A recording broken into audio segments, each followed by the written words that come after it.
एक दिन गौतम बुद्ध अपने शिष्यों के साथ एकदम शांत बैठे हुए थे।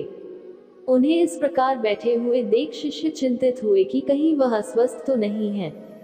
एक शिष्य ने उनसे पूछा कि आज वह मौन क्यों बैठे हैं, क्या शिष्यों से कोई गलती हो गई है। इसी बीच एक अन्य शिष्य ने पूछा कि क्या वह अस्वस्थ हैं, पर बुद्ध मौन रहे। तभी कुछ दूर खड़ा व्यक्ति जोर से चिल्लाया, आज मुझे सभा में बैठने की अनुमति क्यों नहीं दी गई है। बुद्ध आंखें बंद करके ध्यान मग्न हो गए। वह व्यक्ति फिर से चिल्लाया, मुझे प्रवेश की अनुमति क्यों नहीं मिली। इसी बीच एक उदार शिष्य ने उसका पक्ष लेते हुए कहा कि उसे सभा में आने की अनुमति प्रदान की जाए। बुद्ध ने आंखें खोली और बोले, नहीं, वह छूत है, उसे आज्ञा नहीं दी जा सकती। ये सुनकर शिष्यों को बड़ा आश्चर्य हुआ। बुद्ध उनके मन का भाव समझ गए और बोले, हाँ, वह अछूत है। इस पर कई शिष्य बोले, हमारे आश्रम में जात पात का कोई भेद ही नहीं, फिर वह छूत कैसे हो गया। तब बुद्ध ने समझाया, आज वह क्रोधित होकर आया है।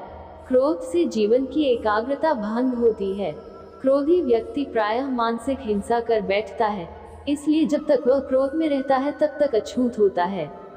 इसलिए उसे कुछ समय एकांत में खड़े रहना चाहिए।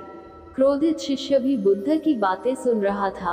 पश्चाताप की अग्नि में तप कर वह समझ चुका था कि अहिंसा ही मनुष्य का महान कर्तव्य व परम धर्म है। वह बुद्ध के चरणों में गिर पड़ा और कभी क्रोध न करने का प्रण लिया। शिक्षा।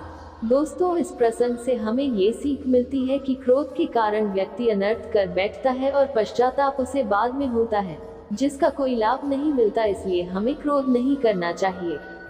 असल मायने में क्रोधित व्यक्ति अछूत हो जाता है और उसे अकेला छोड़ देना चाहिए। क्रोध करने से तन, मन और धन तीनों की हानि होती है। क्रोध से ज्यादा हानिकारक कोई और वस्तु नहीं है।